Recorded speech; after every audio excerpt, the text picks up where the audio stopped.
Let's move on to chapter number 5, which is more about MS Paint. Here, let's start the chapter with chapter connect.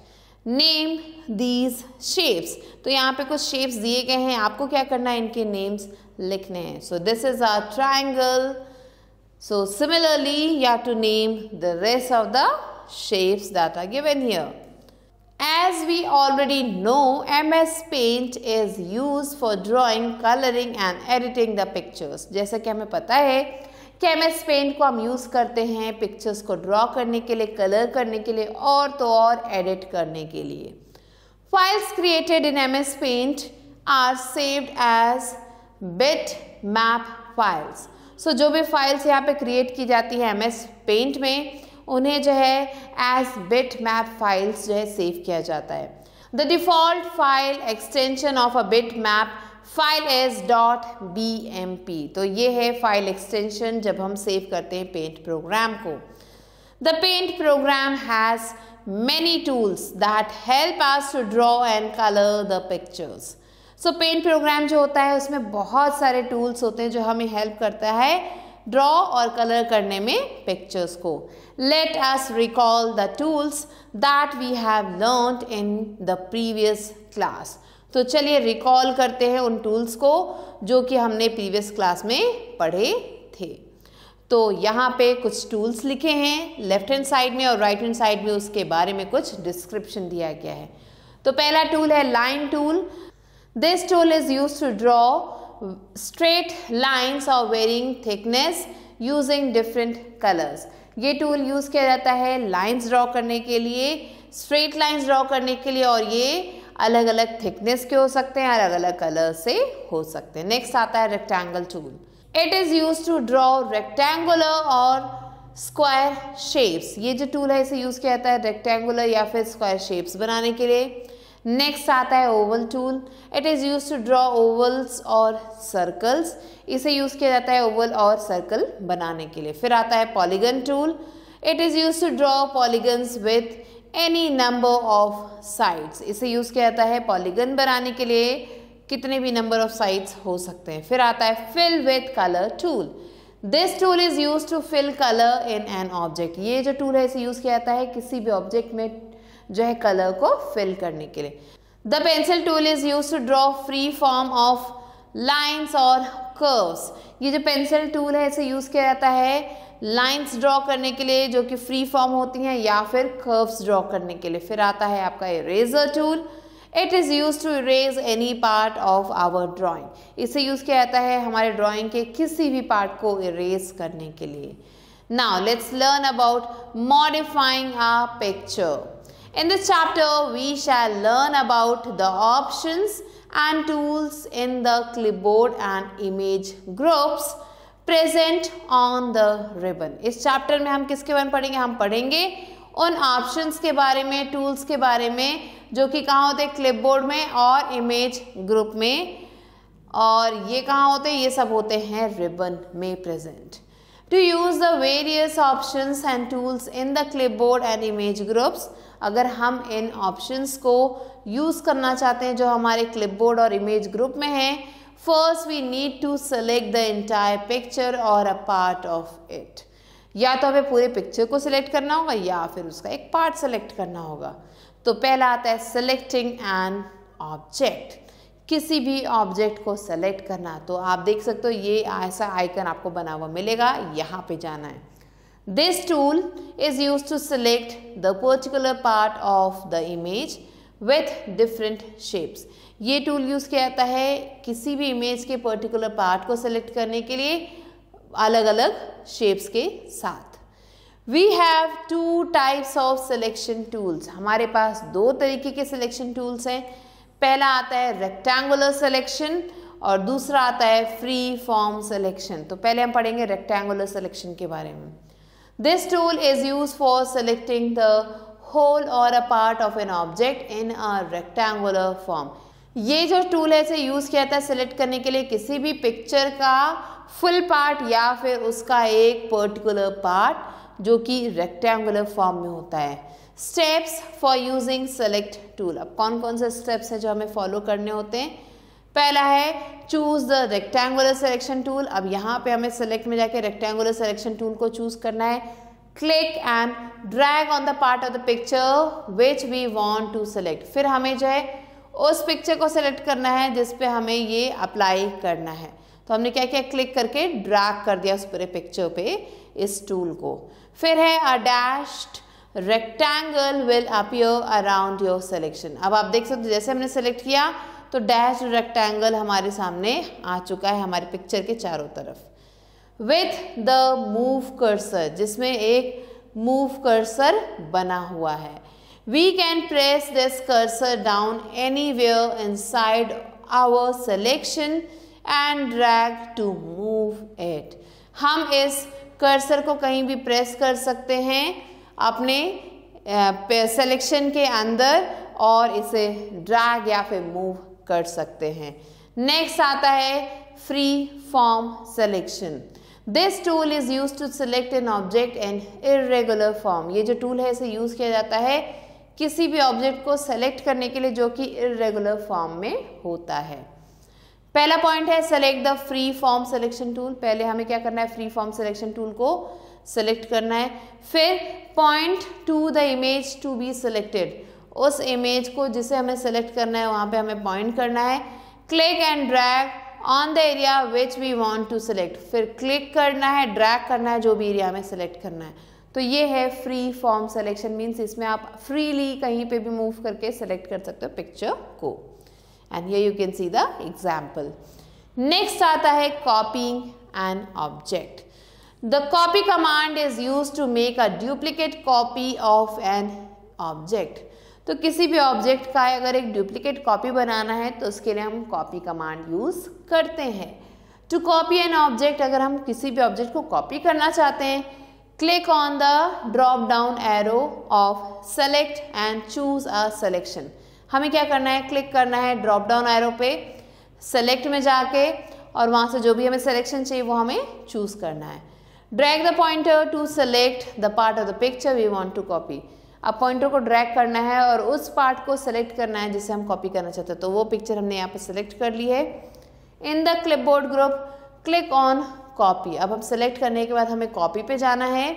In the clipboard group click on paste. फिर जहाँ पे हमें paste करना है वहाँ लेके जाके paste button पे क्लिक करना है।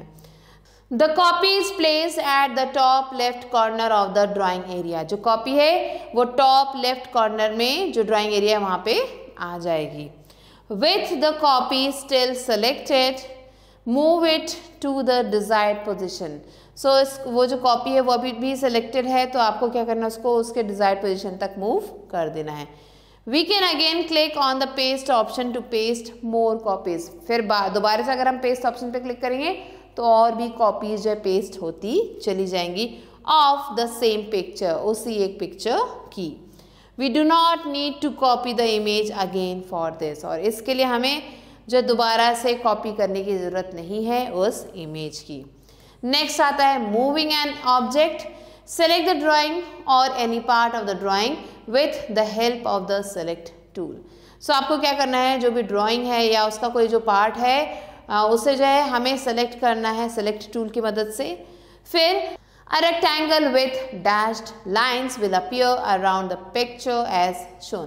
So हमें एक rectangle दिखेगा dashed lines के साथ जो हमारे सामने आ जाएंगे। Click on the cut option in the clipboard group. अब हमें जाना है cut option पे clipboard group में on the home tab पे। Observe that the selected picture will be removed from the screen. तो हम क्या देखेंगे कि जैसे हमने ये कट किया तो वो जो पिक्चर जिसे हमने सेलेक्ट की थी वो स्क्रीन से हट जाएगी। Now click on the paste option. अब हमें पेस्ट ऑप्शन पे क्लिक करना है। The object that we have cut will reappear on the top left corner of the drawing area. So जो भी ऑब्जेक्ट हमने कट किया था अब वो टॉप लेफ्ट कॉर्नर जो है ड्राइंग एरिया का वहाँ पे अपने आप वापस से आ जाएगा। Place the mouse pointer on it and drag it to the desired location. अब माउस पॉइंटर वहाँ ले जाना है और उसे ड्रैग करके उस लोकेशन तक ले जाना है जहाँ पे हम उसे रखना चाहते हैं। And release the mouse button, और फिर माउस बटन को छोड़ देना तो हमारी पिक्चर मूव हो गई। फिर आता है flipping the picture. We use the rotate option, हम रोटेट ऑप्शन को यूज़ करते हैं, ये देख सकते हैं आपको आइकन यहाँ पे दिख रहा होगा रोटेट ऑप्शन का।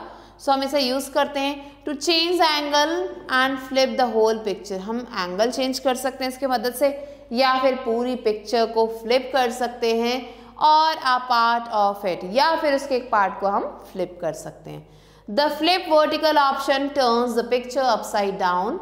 जो फ्लिप वर्टिकल ऑप्शन है वो क्या करता है, पिक्चर को अपसाइड डाउन कर देता है। And the flip horizontal option gives a mirror image of the picture. और जो फ्लिप हॉरिजॉन्टल ऑप्शन है वो क्या करता है, एक मिरर इमेज दे देता है उस पिक्चर की। टू रोटेट और flip a picture follow the steps given below. अगर आप चाहते हैं पिक्चर को रोटेट करना या फिर फ्लिप करना तो आपको ये दिए गए स्टेप्स को फॉलो करना होगा। पहला है सेलेक्ट द पिक्चर, सबसे पहले पिक्चर को सिलेक्ट करें। नेक्स्ट है click on rotate option in the image group, तो हमें क्लिक करना है रोटेट ऑप्शन पे इमेज ग्रुप में जाके। A drop down menu will appear, एक ड्रॉप डाउन मेन्यू जो है आ जाएगा। Click on one of the rotate options if we want to rotate the picture। तो हमें किसी एक रोटेट ऑप्शन पे क्लिक करना है जिसके अकॉर्डिंग हम अपनी पिक्चर को रोटेट करना चाहते हैं। Click on one of the flip options if we want to flip the picture। So हमें आप जो यहाँ पे किसी भी फ्लिप ऑप्शन पे क्लिक करना है जिसके अकॉर्डिंग हम अपनी पिक्चर को फ्लिप करना चाहते हैं। Let us see how the picture appears on clicking each of the options under rotate। So rotate के अंदर बहुत सारे options है, तो देखते हैं हमारी जो पिक्चर ऐसी थी वो अब कैसी दिखती है जब हम सारे options को यूज़ करते हैं। तो पहले ओरिजिनल पिक्चर ये है, फिर जब हमने किया रोटेट 90 तो 90 डिग्री पे ये रोटेट हो गया। ये है हमारी ओरिजिनल पिक्चर। फिर हमने किया रोटेट राइट 90 तो राइट 90 डिग्री पे हो गया। रोटेट लेफ्ट 90, अब लेफ्ट जो है 90 की तरफ चला गया। रोटेट 180 डिग्री पे ये चला गया पिक्चर। फ्लिप वर्टिकल, फ्लिप हो गया वर्टिकल, और फ्लिप हॉरिजॉन्टल फ्लिप हो गया। तो ये देख सकते हो आप, जब हमने सारे ऑप्शंस को यहाँ पे यूज़ किया तो कैसे पिक्चर की डायरेक्शन चेंज हो गई।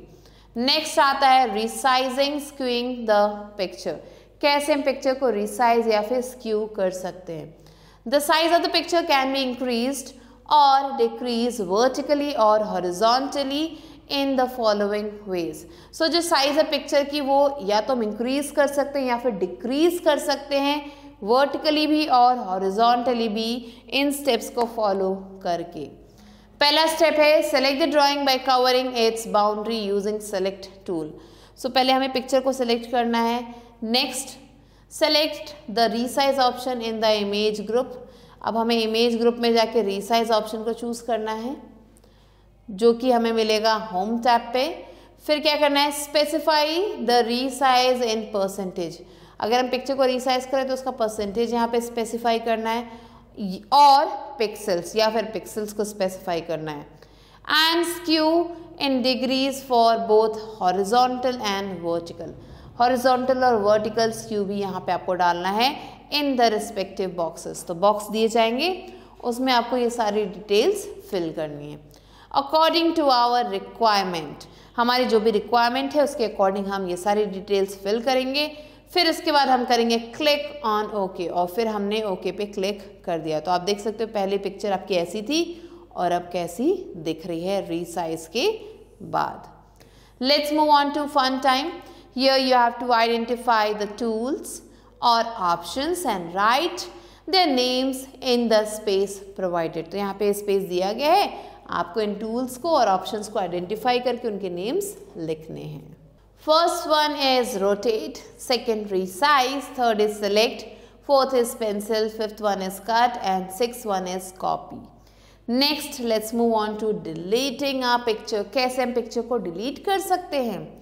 The select tool also has a delete option। select tool में आपको एक delete option भी मिलेगा। This is the delete option। This option is used to remove the selected part of a picture।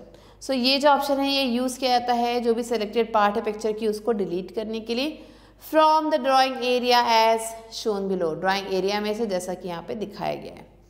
पहला है click on the drop down arrow under select. तो हमें click करना है ड्रॉप डाउन एरो पे select में। चूज अ सिलेक्शन, फिर हमें चूज करना है सिलेक्शन को। Next, select the part of the picture we want to remove, हमें जो है उस पार्ट को सेलेक्ट करना है जो हमें रिमूव करना चाहते हैं। Again click on the drop down arrow under select, फिर से हमें क्लिक करना है ड्रॉप डाउन एरो पे सेलेक्ट में and click on the delete option, और क्लिक करना है डिलीट ऑप्शन पे to delete the selected part, selected part को डिलीट करने के लिए। नेक्स्ट आता है recap. Files created in MS Paint are saved as bitmap files. The file extension is .bmp. We can use different tools in MS Paint. Pencil tool, fill with color, add text, etc. Select tool is used to select the particular part of an image with different shapes. The two types of selection shapes are rectangular selection and free-form selection. Next, a picture can be rotated horizontally and vertically by some degrees of an angle. Next comes evaluate. Let's move on to exercise, which is take the correct answer. First one is files created in MS Paint are saved as GUI files, canvas files or bitmap files. It is bitmap files. Second, the default file extension of bitmap file is .xls, .bmp or .docx. So here the correct answer is .bmp. Next, third one is freeform selection tool selects an object in regular form, irregular form, rectangle form. Correct answer is irregular form. Fourth one, the flip rotate command is in the dash group, colors, image, shapes. Correct answer is image group. Next, let's move on to B exercise, which is fill in the blanks using the given words. First one is the select tool is used to select any part of the picture.